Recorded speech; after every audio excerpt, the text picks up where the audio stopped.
चलिए शुरुआत करते हैं अपने आज के सफर की श्री राम के नाम के साथ। श्री राम जय जय राम। श्री राम जय जय राम। श्री राम जय जय राम।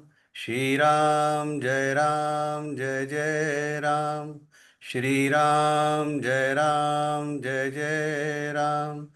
श्री राम जय जय राम। श्री राम जय जय राम। श्री राम जय जय राम। श्री राम जय जय राम। श्री राम जय जय राम। भज राम जय जय राम। भज राम जय जय राम। श्री राम जय जय राम। श्री राम जय जय राम। श्री राम जय जय राम। भज राम जय जय राम। भज राम जय जय राम। श्री राम जय जय राम। श्री राम जय जय राम। श्री राम जय जय राम। श्री राम जय जय राम। हनुमान अंजनी सुत वायुपुत्र महाबली रामेश फागुन सका पिंगाशो अमित विक्रम उदधिगमन सीता शोक विनाशन लक्ष्मण प्राणदाता दशग्रीव दर्पहा। गुरु ब्रह्मा गुरु विष्णु गुरुदेवो महेश्वर गुरु साक्षात परब्रह्म तस्मै श्री गुरुवे नमः। तस्मै श्री गुरुवे नमः। तस्मै श्री गुरुवे नमः।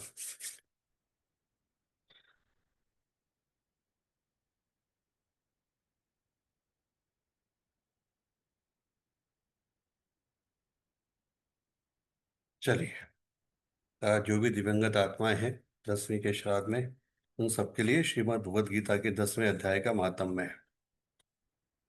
भगवान शिव कहते हैं, सुंदरी अब तुम 10वें अध्याय के महात्म्य की परम पावन कथा सुनो, जो स्वर्ग रूपी दुर्ग में जाने के लिए सुंदर सोपान और प्रभाव की चरम सीमा है। काशीपुरी में धीर बुद्धि नाम से विख्यात एक ब्राह्मण था, जो मुझ में प्रिय नंदी के समान भक्ति रखता था। वह पावन कीर्ति के अर्जन में तत्पर रहने वाला, शांत चित और हिंसा, कठोरता एवं दुस्साहस से दूर रहने वाला था। जितेंद्रिय होने के कारण वह निवृत्ति मार्ग में ही स्थित रहता था। उसने वेद रूपी समुद्र का पार पा लिया था। वह संपूर्ण शास्त्रों के तात्पर्य का ज्ञाता था। उसका चित्त सदा मेरे ध्यान में संलग्न रहता था। वह मन को अंतरात्मा में लगाकर सदा आत्म तत्व का साक्षात्कार किया करता था। अतः जब वह चलने लगता, तब मैं प्रेमवश उसके पीछे दौड़ दौड़ कर उसे हाथ का सहारा देता रहता था। यह देखकर मेरे पार्षद भृंग ऋषि ने मुझसे पूछा, भगवान, इस प्रकार भला किसने आपका दर्शन किया होगा? इस महात्मा ने कौन सा तप होम अथवा जप किया है कि स्वयं आप ही पद पद पर इसे हाथ का सहारा देकर चलते हैं? भृंग ऋषि का यह प्रश्न सुनकर मैंने इस प्रकार उत्तर देना आरंभ किया। एक समय की बात है, कैलाश पर्वत के पार्श्व भाग में पुन्ना वन के भीतर चंद्रमा की अमृतमय किरणों से धुली हुई भूमि में एक वेदी का आश्रय लेकर मैं बैठा हुआ था। मेरे बैठने के क्षण भर बाद ही सहसा बड़े जोर की आंधी उठी। वहां के वृक्षों की शाखाएं नीचे ऊपर होकर आपस में टकराने लगी। कितनी ही टहनियां टूट टूट कर बिखर गईं। पर्वत की अविचल छाया भी हिलने लगी। उसके बाद वहां महान भयंकर शब्द हुआ, जिससे पर्वत की कंदराएं प्रतिध्वनित हो गईं। तदंतर आकाश से कोई विशाल पक्षी उतरा, जिसकी कांति काले मेघ के समान थी। वह कंजल की राशि, अंधकार के समूह अथवा पंख कटे हुए काले पर्वत सा जान पड़ता था। पैरों से पृथ्वी का सहारा लेकर उस पक्षी ने मुझे प्रणाम किया और एक सुंदर नवीन कमल मेरे चरणों में रखकर स्पष्ट वाणी में स्तुति करनी आरंभ की। पक्षी बोला, देव आपकी जय हो। आप चिदानंदमयी सुधा के सागर तथा जगत के पालक हैं। सदा सद्भावना से युक्त एवं अनासक्ति की लहरों से उल्लसित हैं। आपके वैभव का कहीं अंत नहीं है। आपकी जय हो। अद्वैत वादना से परिपूर्ण बुद्धि के द्वारा आप त्रिविध मलों से रहित हैं। आप जितेंद्रिय भक्तों के अधीन रहते हैं तथा ध्यान में आपके स्वरूप का साक्षात्कार होता है।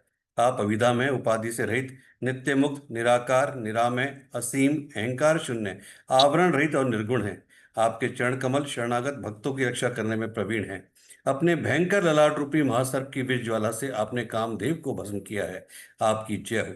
आप प्रत्यक्ष आदि प्रमाणों से दूर होते भी प्रमाण स्वरूप हैं। आपको बारंबार नमस्कार है।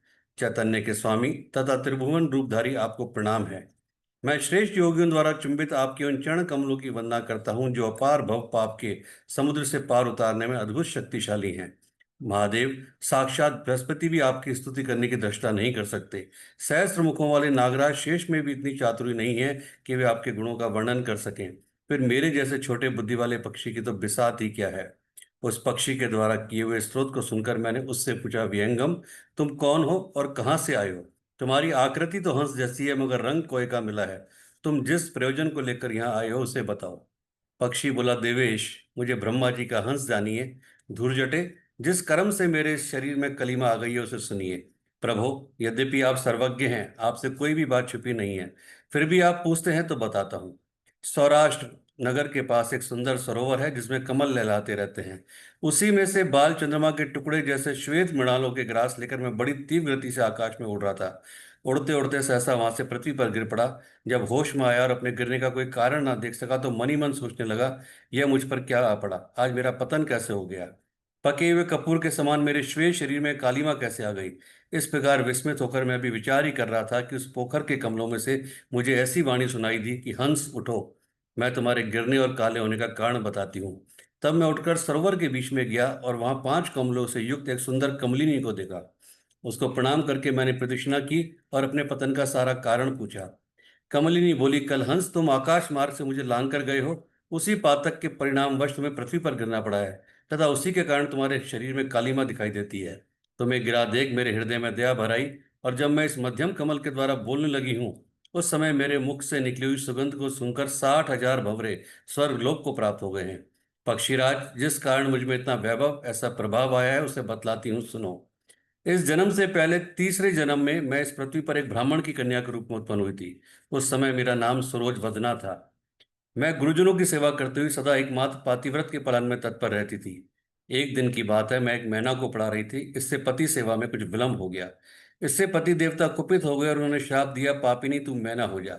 मरने के बाद यद्यपि मैं मैना ही हुई, तथापि पातिव्रत्य के प्रसाद से मुनियों के ही घर में मुझे आश्रय मिला। किसी मुनि कन्या ने मेरा पालन पोषण किया। मैं जिनके घर में थी वे ब्राह्मण प्रतिदिन प्रातःकाल विभूति योग नाम से प्रसिद्ध गीता के 10वें अध्याय का पाठ करते थे और मैं उस पापहारी अध्याय को सुना करती थी।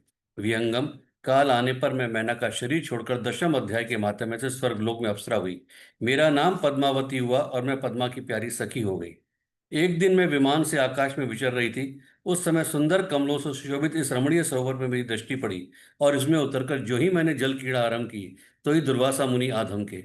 उन्होंने वस्त्रहीन अवस्था में मुझे देख लिया। उनके भय से मैंने स्वयं ही कमलिनी का रूप धारण कर लिया। मेरे दोनों पैर 2 कमल हुए, दोनों हाथ भी 2 कमल हो गए और शेष अंगों के साथ मेरा मुख भी एक कमल हुआ। इस प्रकार मैं 5 कमलों से युक्त हुई। मुनिवर दुर्वासा ने मुझे देखा। उनके नेत्र क्रोधाग्नि से जल रहे थे। वे बोले, पापिनी तू इसी रूप में 100 वर्षों तक पड़ी रहे। यह शाप देकर वे क्षण भर में अंतर ध्यान हो गए। कमलिनी होने पर भी विभूति योगाध्याय के माध्यम से मेरी वाणी लुप्त नहीं हुई। मुझे लांघने मात्र के अपराध से तुम पृथ्वी पर गिरे हो। पक्षीराज, यहाँ खड़े हुए तुम्हारे सामने ही आज मेरे शाप की निवृत्ति हो रही है, क्योंकि आज 100 वर्ष पूर्ण हो गए। मेरे द्वारा गाए जाते हुए उस उत्तम अध्याय को तुम भी सुन लो। उसके श्रवण मास से तुम भी आज ही मुक्त हो जाओगे। यूं कहकर पद्मिनी ने स्पष्ट एवं सुंदर वाणी में 10वें अध्याय का पाठ किया और वह मुक्त हो गई। उसे सुनने के बाद उसी के दिए हुए उत्तम कमल को लाकर मैंने आपको अर्पण किया है। इतनी कथा सुनाकर उस पक्षी ने अपना शरीर त्याग दिया। यह एक अद्भुत सी घटना हुई। वही पक्षी अब 10वें अध्याय के प्रभाव से ब्राह्मण कुल में उत्पन्न हुआ है। जन्म से ही अभ्यास होने के कारण शैशवावस्था से ही उसके मुख से सदा गीता के 10वें अध्याय का उच्चारण हुआ करता है। 10वें अध्याय के अर्थ चिंतन का यह परिणाम हुआ है कि यह सब भूतों में से शंख चक्रधारी भगवान विष्णु का सदा ही दर्शन करता रहता है। इसकी स्नेहपूर्ण दृष्टि जब कभी किसी देहधारी के शरीर पर पड़ जाती है तब वह चाहे शराबी और ब्रह्मत्यारी क्यों ना हो, मुक्त हो जाता है। तथा पूर्व जन्म में अभ्यास किए हुए 10वें अध्याय के माध्यम से इसको दुर्लभ तत्व ज्ञान प्राप्त है तथा इसने जीवन मुक्ति भी पाली है। अतः जब ये रास्ता चलने लगता है तब मैं इसे हाथ का सहारा दिए देता हूँ। भृंगरीटे, यह सब 10वें अध्याय की ही महामहिमा है। पार्वती, इस प्रकार मैंने भृंगरीटी के सामने जो पाप नाशक कथा कही थी वही यहाँ मैंने तुमसे भी कही है।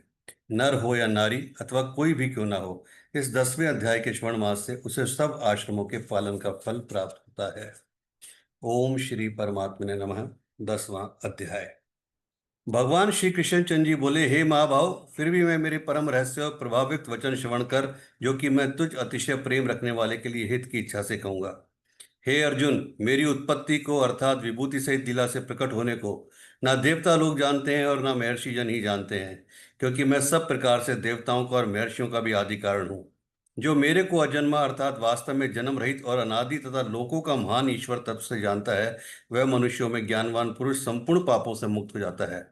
हे अर्जुन, निश्चय करने की शक्ति एवं तत्व ज्ञान और अमूर्ता, क्षमा, सत्य तथा इंद्रियों का वश में करना और मन का निग्रह, सुख दुख, उत्पत्ति, प्रलय, भय और अभय, अहिंसा, समता, संतोष, तप, दान, कीर्ति और अपकीर्ति, ऐसे ये प्राणियों के नाना प्रकार के भाव मेरे से ही होते हैं।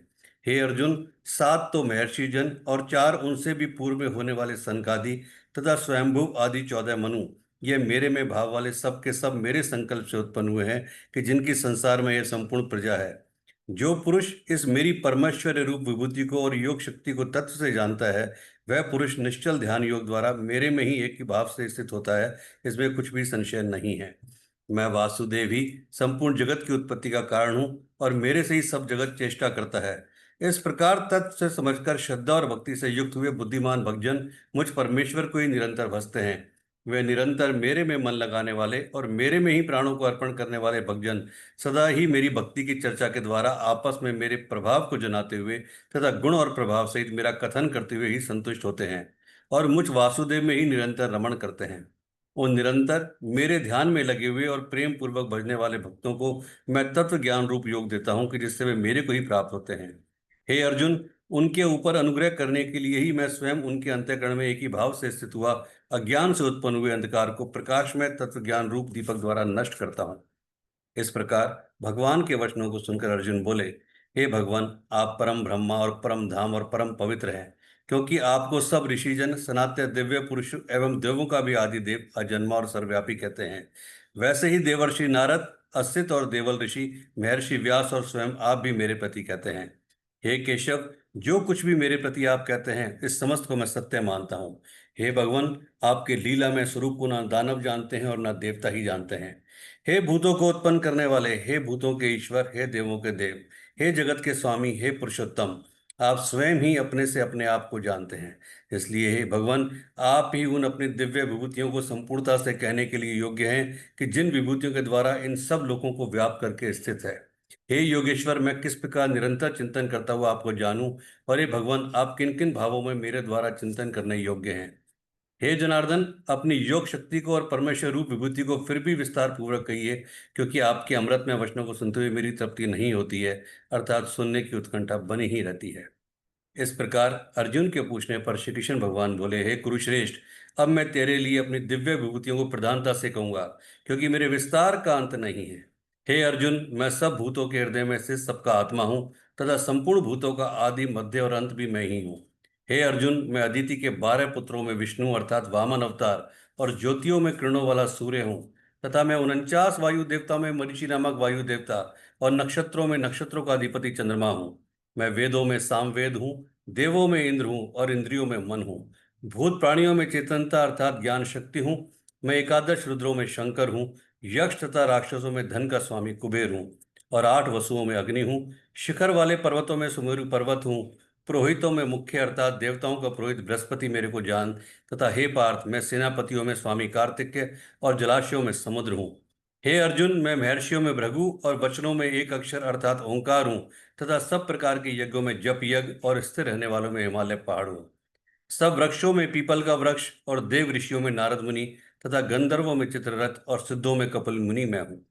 हे अर्जुन, तू घोड़ों में अमृत से उत्पन्न होने वाला उच्च श्रवा नामक घोड़ा और हाथियों में ऐरावत नामक हाथी तथा मनुष्य में राजा मेरे को ही जान। हे अर्जुन, मैं शस्त्रों में वज्र और गौओं में कामधेनु हूँ और शास्त्रोक्त रीति से संतान की उत्पत्ति का हेतु कामदेव हूँ। सर्पों में सर्पराज वासुकी हूँ।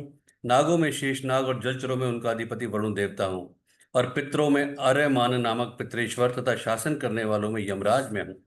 हे अर्जुन, मैं दैत्यों में प्रहलाद और गिनती करने वालों में समय हूँ तथा पक्षियों में मृगराज सिंह और पक्षियों में गरुड़ में हूँ। मैं पवित्र करने वालों में वायु और शस्त्रधारियों में राम हूँ तथा मछलियों में मगरमच्छों और नदियों में श्री भागीरथी गंगा हूँ। हे अर्जुन, सृष्टि का आदि अंत और मध्य भी मैं ही हूँ, तथा मैं विद्याओं में अध्यात्म विद्या अर्थात ब्रह्म विद्या एवं परस्पर में विवाद करने वालों में तत्व निर्णय के लिए किया जाने वाला वाद हूँ। मैं अक्षरों में आकार और समासों में द्वंद्व नामक समास हूँ, तथा अक्षय काल अर्थात काल का भी महाकाल और विराट स्वरूप सबका धारण पोषण करने वाला भी मैं ही हूँ।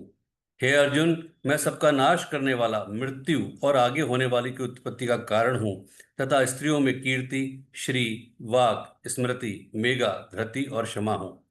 गायन करने योग्य श्रुतियों में बृहत्साम और छंदों में गायत्री छंद, महीनों में मार्गशीर्ष का महीना और ऋतु में वसंत ऋतु में हूँ। हे अर्जुन, मैं छल करने वालों में जुआ और प्रभावशाली पुरुषों का प्रभाव हूँ, तथा जीतने वालों की विजय हूँ और निश्चय करने वालों का निश्चय और सात्विक पुरुषों का सात्विक भाव हूँ। वृष्णवंशियों में वासुदेव अर्थात मैं स्वयं तुम्हारा सखा, और पांडवों में धनंजय अर्थात तू, एवं मुनियों में वेदव्यास और कवियों में शुक्राचार्य कभी भी मैं ही हूँ। दमन करने वालों का दंड अर्थात दमन करने की शक्ति हूँ, जीतने की इच्छा वालों की नीति हूँ, और गोपनीयों में अर्थात गुप्त रखने योग्य भावों में मौन हूँ, तथा ज्ञानवानों का तत्व ज्ञान मैं ही हूँ। और हे अर्जुन, जो सब भूतों की उत्पत्ति का कारण है वह भी मैं ही हूँ, क्योंकि ऐसा वह चर और अचर कोई भी भूत नहीं है कि जो मेरे से रहित होवे, इसलिए सब कुछ मेरा स्वरूप है। हे परंतप, मेरी दिव्य विभूतियों का अंत नहीं है। यह तो मैंने अपनी विभूतियों का विस्तार तेरे लिए एक देश से अर्थात संक्षेप से कहा है। इसलिए हे अर्जुन, जो जो भी विभूति युक्त अर्थात ऐश्वर्य युक्त एवं कांति युक्त और शक्ति युक्त वस्तु है, उसको तुम मेरे तेज के अंश से ही उत्पन्न हुई जान। अथवा हे अर्जुन, इस बहुत जानने से तेरा क्या प्रयोजन है? मैं इस संपूर्ण जगत को अपनी योग माया के एक अंश मात्र से धारण करके स्थित हूँ, इसलिए मेरे को ही तत् से जानना चाहिए। इति श्रीमद् भगवद गीता रूपी उपनिषद एवं ब्रह्म विद्या तथा योग शास्त्र विषयक श्री कृष्ण और अर्जुन के संवाद में विभूति योग नामक 10वां अध्याय। ओम नमो भगवते वासुदेवाय। ओम नमो भगवते वासुदेवाय। ओम नमो भगवते वासुदेवाय। ओम नमो भगवते वासुदेवाय। ओम नमो भगवते वासुदेवाय। ओम नमो भगवते वासुदेवाय। ओम नमो भगवते वासुदेवाय।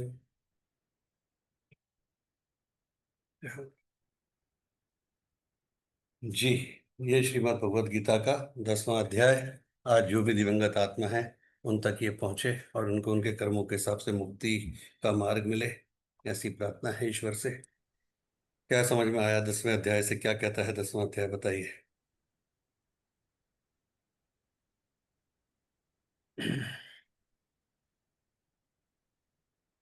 हाँ जी, संतोष बाबू बोलो। रुको मत, जो आ रहा है मन में बोल दो। यहाँ श्री श्री कृष्णा बता रहे हैं कि वही सबका वही उनसे ही सब उत्पन्न हुए हैं और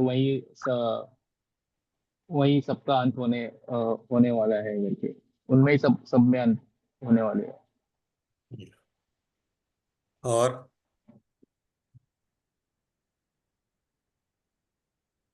हर जगह वही है। हाँ जी, हर जगह वही है।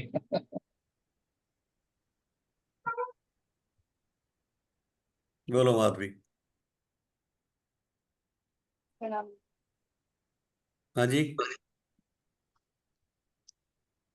जब कृष्ण ने अर्जुन से ये कहा कि अच्छा बुरा सब कुछ मैं ही हूँ, तो फिर इनको मतलब फिर ऐसा क्यों किया जाता है कि ये इंसान गलत है, इंसान।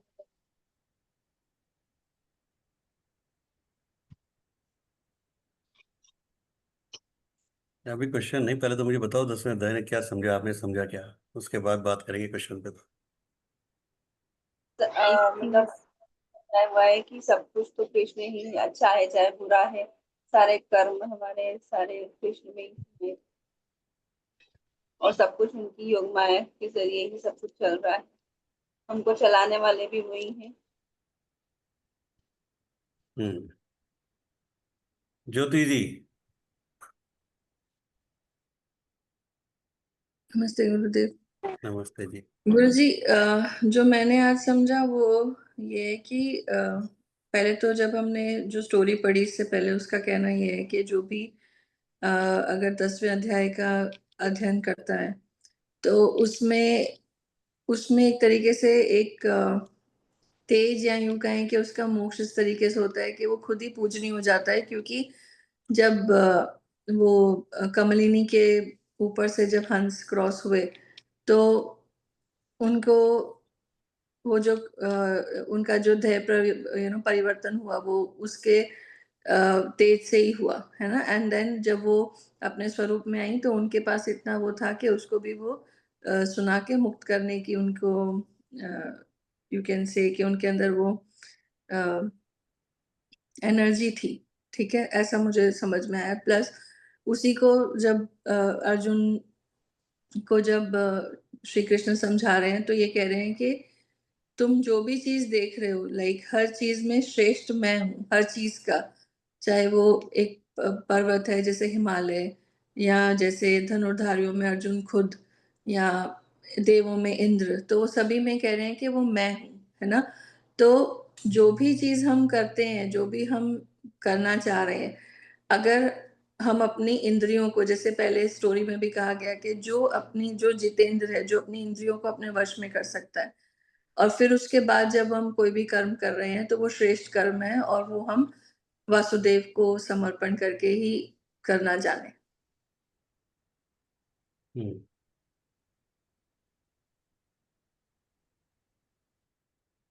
हाँ गार्गी। गुरुदेव प्रणाम। खुश रहो। 10वें अध्याय के अनुसार श्री कृष्ण जी ने यही बताया है कि कण-कण में वही विद्यमान है, यानी कि ईश्वर जो है वो कण-कण में विद्यमान है। चाहे कोई ऋतु हो, चाहे कोई स्थान हो, हर जगह ईश्वर ही विद्यमान है। और उन्होंने इसीलिए अर्जुन से भी कहा कि जहाँ भी तुम्हारी नज़र जाए, जहाँ भी तुम देख पा रहे हो, उसमें तुम मुझे ही समझो। तो कहने का तात्पर्य ये है कि हमारे अंदर या हम जितनी भी चीज़ें, जो स्थान या जो भी चीज़ें देख रहे हैं, हमें यही समझना चाहिए कि ईश्वर वहाँ पर विद्यमान है। हम्म।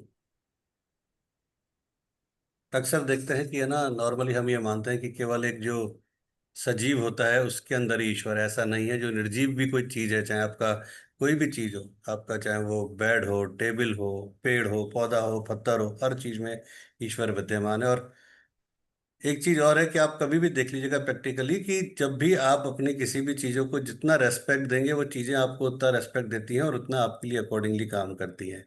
आप एक किताब पढ़ते हैं और किताब को ऐसे फेंक देते हैं, तो वो किताब की जो ज्ञान है वो आपको कभी नहीं मिल सकता। नॉर्मली एक देखा है कि लोगों की आदत होती है कि मोबाइल दिया और मोबाइल को ऐसे फेंक देते हैं बेड पे, है ना, या डाल दिया मोबाइल को।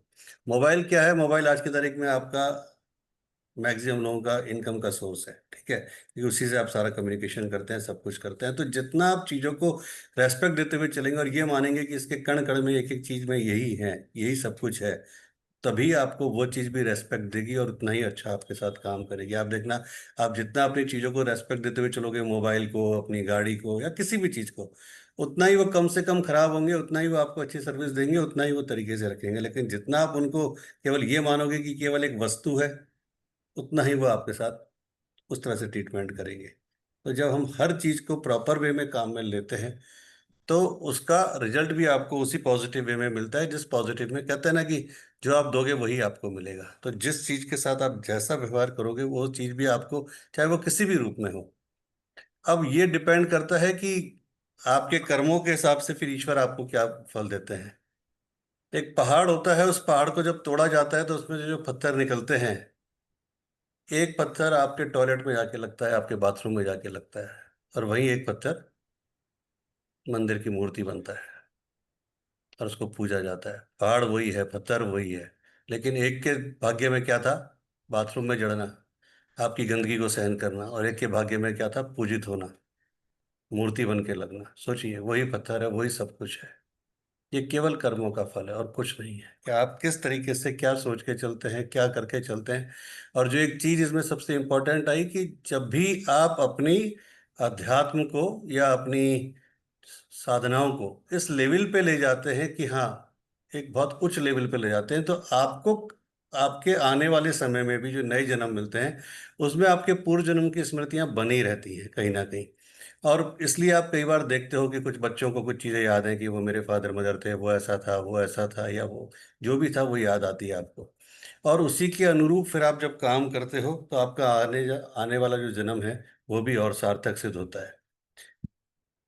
जब भी आप एक बार नोट करना कि कई बार हो सकता है आप में से भी कुछ लोग ऐसे बैठे हों कि सपोज अभी एग्जाम्पल ले लेते हैं कि ज्योति जी अभी किसी शॉप पे गई और देखा शॉप बहुत बड़ा शोरूम है और पूरा खाली पड़ा है, और जैसे ही ज्योति जी गई विद इन मिनट या मैक्सिमम 2 मिनट से 3 मिनट के अंदर 2-3 कस्टमर और आ गए। या ज्योति जी किसी रेस्टोरेंट में गई, रेस्टोरेंट पूरा खाली पड़ा था और जैसे ही वो गई अचानक 2-3-4 कस्टमर और आ गए। ये बैक टू बैक होता है कई बार। क्यों हुआ? क्योंकि आपके अंदर वो प्रभाव है, आपके अंदर वो तेज है, आपके अंदर वो एनर्जी है कि जहां आपने पैर रखा ईश्वर की दया से उसका वो काम होने लगा। और कई बार अगर आप रेगुलर वहां जाते हो तो वो दुकानदार भी आपसे कहेगा साहब आप आया करो, क्योंकि जब भी आप आते हो मेरे पास क्लाइंट आने लग जाते हैं।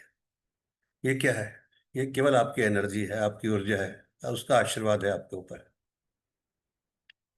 तो ये चीजें बहुत आपके लिए काम करती हैं कि जो भी आपके अध्यात्म है, जो भी आपकी साधना सिद्धि हैं, उनको बिना किसी उसके कि मुझे ये आता है, आता तो कुछ ही नहीं है, क्योंकि जो कुछ आता है वो उसी के द्वारा मिल रहा है हमें।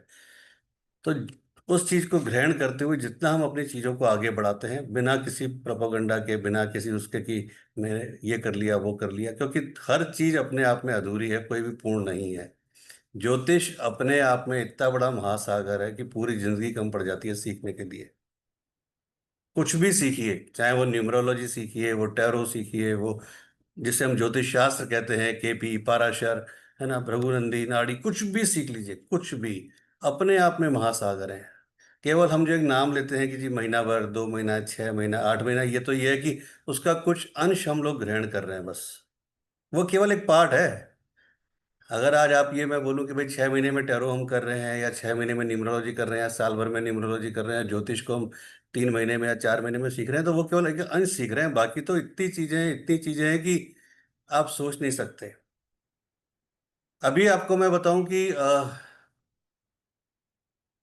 मेरी कुछ लोगों से मुलाकात हुई, बहुत अच्छे सिद्ध पुरुषों से, और बहुत अच्छी वार्ता चली जिसमें ऐसे ऐसे लोग बाग मिले जो, एक मिले जो पूरे अंगूठे से आपका पूरा जीवन बताए थे, आपके लास्ट 5 लाइफ तक बताए थे, केवल अंगूठा देख के। कुछ नहीं चाहिए उनको, ना नाम चाहिए, ना डेट ऑफ बर्थ चाहिए, ना कुछ चाहिए। केवल अंगूठा आपका देखा और सब कुछ बताए थे, 5 जन्मों का लास्ट क्या सीन है क्या नहीं है।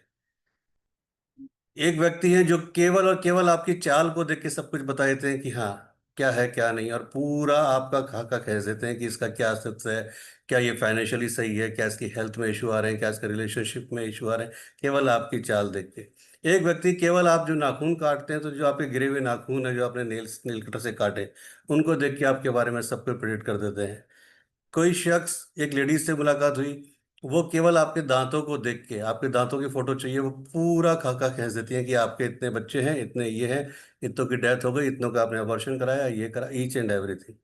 तो आप सोचिए क्या है ये विद्या है, ये जो मतलब इतना बड़ा शास्त्र है, इतना बड़ा समुद्र है कि आपकी पूरी बॉडी का एक एक पार्ट आपके बारे में सब कुछ बताता है, चाहे वो आपके शरीर पे तिल हो या कोई भी चीज हो, एक एक चीज आपके बारे में सब कुछ बताती है।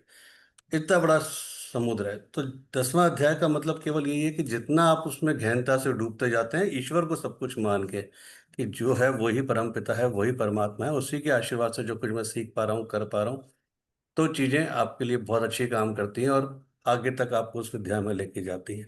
बशर्ते एक ही बात है कि उस पर किसी भी प्रकार के अहंकार भाव नहीं आना चाहिए। वरना जिस ईश्वर ने, और सबसे बड़ा धन्यवाद देना चाहिए ईश्वर को कि उसने जिस लाइन में हमें भेजा है, जहाँ उसने हमें टर्न किया है, जहाँ उसने हमें डाला है, मतलब ये बहुत बड़े आशीर्वाद है, उसकी ब्लेसिंग्स है, शायद हमारे जन्म पूर्व जन्मों के हमारे पर आशीर्वाद है, जिसमें आप सब भी शामिल होते हैं कि आज हम इस लाइन में। वरना हो सकता है कि इस समय ये 6 बजे का टाइम है, 6:30 का टाइम है, ऑफिस के बाद तो क्या होता है ना कि राजस्थान में कहते हैं, कहावत है कि राजपूत लोग ज़्यादा हैं राजस्थान में, है ना, तो कहते हैं कि सूर्य अस्त और बना मस्त, बना मतलब ठाकुर मस्त, कि सूर्य अस्त और बना मस्त, शाम हुई और बियर बार जिंदाबाद, है ना, बोतल जिंदाबाद। तो लेकिन हम आज शाम होने के बाद भी हम रात तक ईश्वर का नाम लेते रहते हैं, सुमिरन कर रहे हैं। और ये भी कोई पुण्य प्रताप होते हैं कि आज 16 दिन पितरों में हम लोग श्रीमद् भगवद गीता का अध्याय कर रहे हैं, वरना आज किसके पास टाइम है कि कोई सुनेगा या कोई बोलेगा। ठीक है, तो ये कुछ का आशीर्वाद ही होता है कि हम ये कर पा रहे हैं, और इससे हमारे जो, हमें नहीं लगता कि, हमें लगता है पता नहीं यार क्या टाइम वेस्ट कर रहे हैं, क्या कर रहे हैं, लेकिन हमारी कितनी चीजें कट रही हैं और कितनी चीजें ऐड हो रही हैं वो हमें नहीं पता। कितनी चीजें कट रही हैं, कितनी ऐड हो रही हैं। जरूरी नहीं कि पैसा ये हमें दिखता है। और वो सब चीज देता है, सारी चीज देता है, बस वो टेस्ट जरूर लेता है कि मैं भी तो देखूं ये कितना मेरे प्रति समर्पित है। चलिए, तो आज किसी के घर में श्राद्ध है? आज दशमी का कोई श्राद्ध है किसी के घर में? ये जो आपने बताया ना गुरु जी, 3-4 बार ऐसा हुआ मेरे साथ। हाँ जी। ये जो अभी आपने बताया ना, ऐसा 3-4 बार हुआ मेरे साथ हम्म।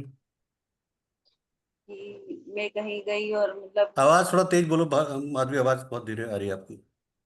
मतलब मैं कहीं गई और सडन अंकल के पास एक कॉल आया। तो फिर उन्होंने मतलब उनका शायद कोई काम अटका हुआ था, पता नहीं क्या था, और शाम का ही टाइम था। तो मैं उनके यहाँ गई थी, तो फिर उनका बहुत मतलब लंबे समय से काम अटका था वो। तो वो बोले माधवी तुम रोज आया करो। मैं भैया आपसे बोल रहा हूँ ना, ऐसा होता है। आप क्यों बोलते हो कि भाई घर में लक्ष्मी आ रही है, जब किसी लड़की को शादी करके लाते हो, क्यों बोलते हो कि कुछ आप देखना, कुछ इंसान ऐसे आते हैं, किसी मतलब कन्या का पैर ऐसे पड़ता है आपके घर में कि आती एकदम लक्ष्मी आती है, या आपके रास्ते खुल जाते हैं, ब्लॉकेज खुल जाते हैं सारे, है ना, एकदम वहां पे वो प्रॉस्पेरिटी करते हैं। कई बार कोई संतान ऐसे आती है कि आपके घर में एकदम प्रॉस्पेरिटी होती है। कई बार कोई व्हीकल आप ऐसा लेके आते हो कि आज आपने स्कूटर खरीदा, कार खरीदी, कि आपके घर में प्रॉस्पेरिटी हो गई, है ना। तो या कई बार कुछ ऐसी आती है कि उनकी आते ही चीजें रिवर्स भी हो जाती हैं एक बार। क्यों? क्योंकि उनके पूर्व जन्मों के कर्म ऐसे थे या कुछ अलग कारण थे।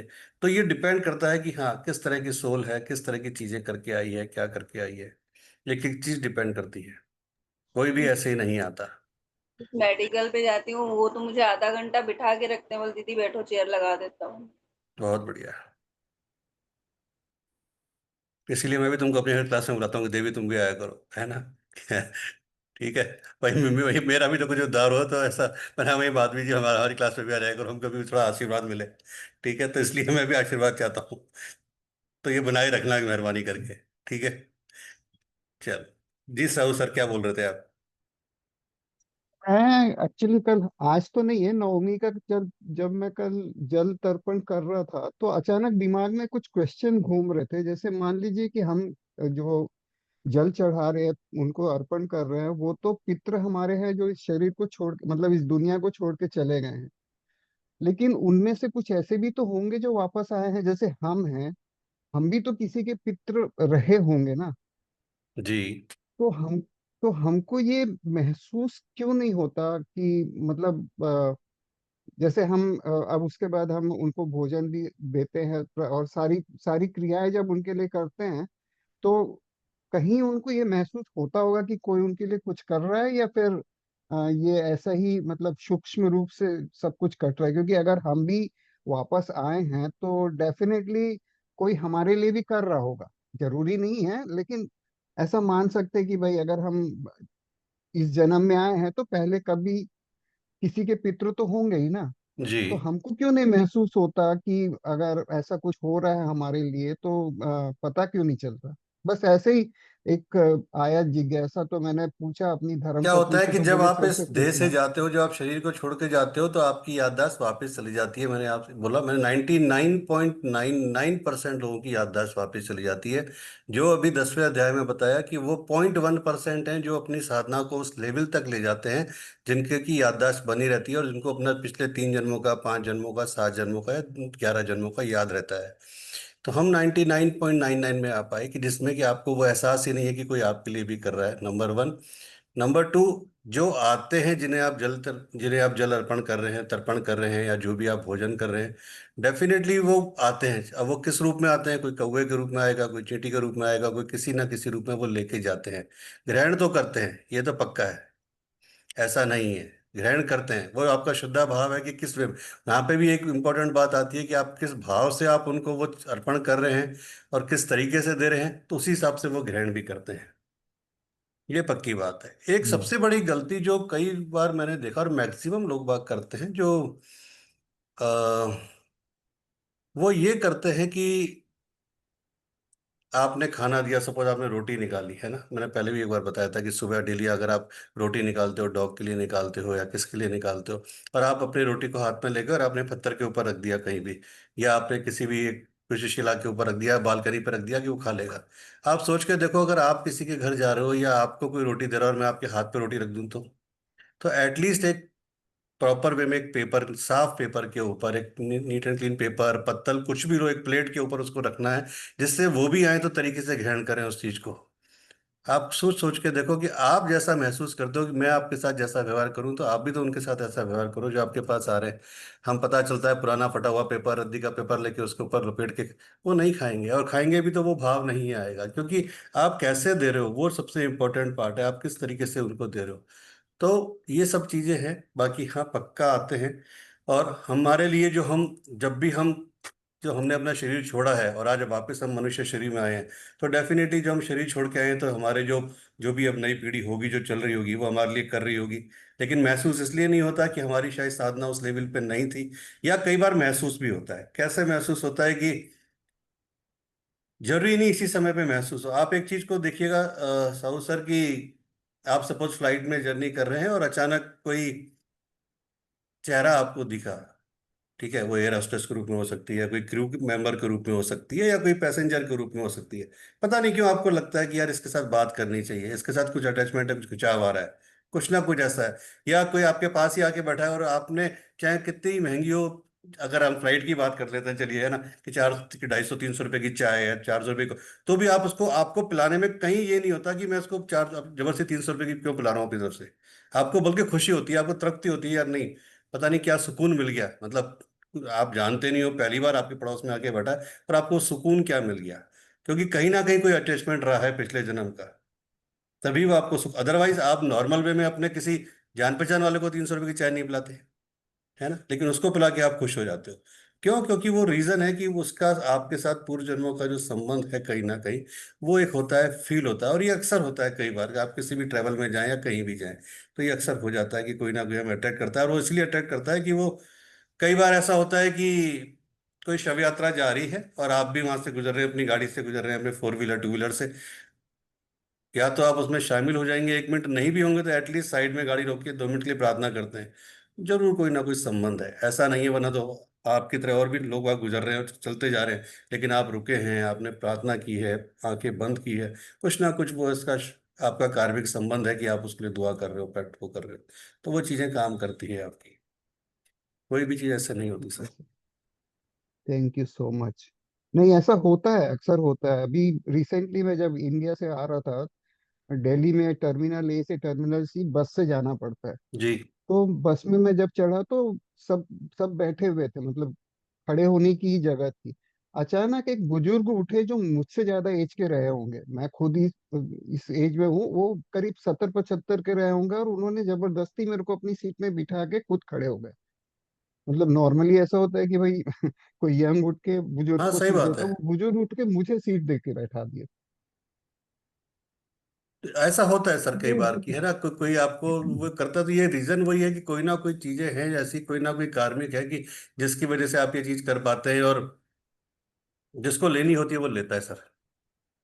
तो थैंक ऋण यू तो सर, वो थैंक मतलब यू कभी सो बाकी मच। नहीं रहा, आप चुका के जाते हो किसी ना किसी रूप में, वो तो पक्की बात है, इसमें कोई डाउट नहीं है।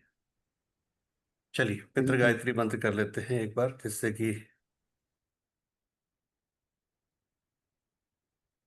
ओम पितृगणाय विद्महे जगधानि धीमहि तन्नो पितृ प्रचोदयात्। ओम पितृगणाय विद्महे जगधानि धीमहि तन्नो पितृ प्रचोदयात्। ओम पितृगणाय विद्महे जगधानि धीमहि तन्नो पितृ प्रचोदयात्। ओम पितृगणाय विद्महे जगधानि धीमहि तन्नो पितृ प्रचोदयात्। ओम पितृगणाय विद्महे जगधानि धीमहि तन्नो पितृ प्रचोदयात्। ओम पितृगणाय विद्महे जगधानि धीमहि तन्नो पितृ प्रचोदयात्।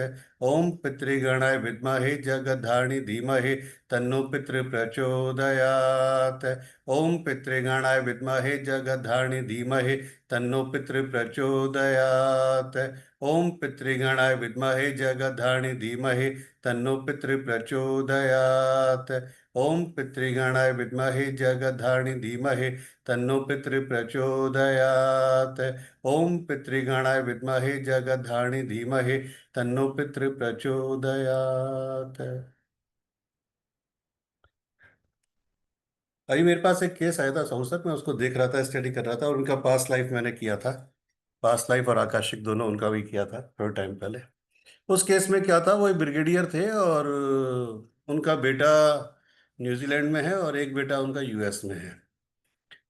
तो उनकी वाइफ का बिल्कुल लास्ट टाइम चल रहा था तब उन्होंने करवाया था। तब उन्होंने बोला कि सर पता नहीं, मेरी इच्छा ये है कि ये दोनों बेटे ना आए, जब मेरी वाइफ जाए तो दोनों नहीं आए।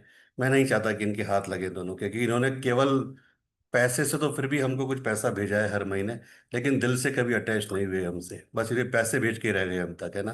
तो इन्होंने वो फर्ज नहीं निभाया जो निभाना चाहिए। पर पता नहीं सर क्यों मुझे ऐसा लगता है कि कोई है जो आएगा और बहुत तरीके से करेगा। तो जब उनका आकाशिक और पास्ट लाइफ देखा तो कोई चीज़ सामने आई। तो मैंने उनको बताया जी हाँ, कोई है आपके पास में और एक बंदा आपके पास में किराए पे आने वाला है, मतलब किराए पे घर लेगा और वही आपका सब क्रियाएं करेगा। तो उनको डेट्स वगैरह बताई और ईश्वर के आशीर्वाद से उसी डेट पे एक नया किराएदार वहां पर आया। और जब उनकी वाइफ गई तो उस लड़के ने ही वो सब किया जो एक पुत्र करता है। और जब देखा तो पिछले 2 जन्मों पहले वो उनका पुत्र था और उसने उस टाइम पे कुछ चीजें अधूरी रह गई थी जो उसको पूरा करना था। तो वो भी तब से उस लड़के के माइंड में कुछ चीजें थी, क्योंकि वो बहुत आध्यात्मिक लड़का था। उसके माइंड में कुछ चीजें थी कि हाँ, मुझे जो भी गलतियां हुई है मैं उसको दुरुस्त करना चाहता हूँ और वापस सारी गलतियों की माफी चाहता हूँ। तो प्लीज मुझे ईश्वर मौका दो। वो रेगुलर एक ही चीज मांग रहा था। तो ये मौका उसको मिला कि इस जन्म में उसने अपनी जो 2 जन्मों पहली माँ का था उनका पूरा दाह संस्कार किया, सारी क्रियाएं करी, सब कुछ करा। और ईश्वर की दया से वो भी बहुत शांतिपूर्वक विदा हुई और इस लड़के के भी जो हडल्स थे वो सब उस दिन से पूरे अलग हो गए और वापस चीजें चली। तो ये चीजें काम करती है सर अक्सर। प्रॉपर वे में नहीं कौन किसका ऐसा हाथ नहीं लगना है, क्या लगना है, ये उसे कुछ ईश्वर की होता हो लीला तो है। नहीं गुड नहीं ऐसे अचानक क्वेश्चन उठा तो मैं बोला पूछ के शांत, क्योंकि वो मुझे पूरे तरह है क्यों नहीं पूछ। थैंक यू वेरी मच आप सबको ज्वाइन करने के लिए। ईश्वर आप सबको मान सम्मान दे, धन दौलत दे, स्वस्थ रखे, निरोगी रखे, अवकट में आपकी यात्रा को आगे बढ़ाए। राधे राधे। राधे गुरु जी। राधे राधे गुरुदेव। राधे राधे जी, राधे राधे।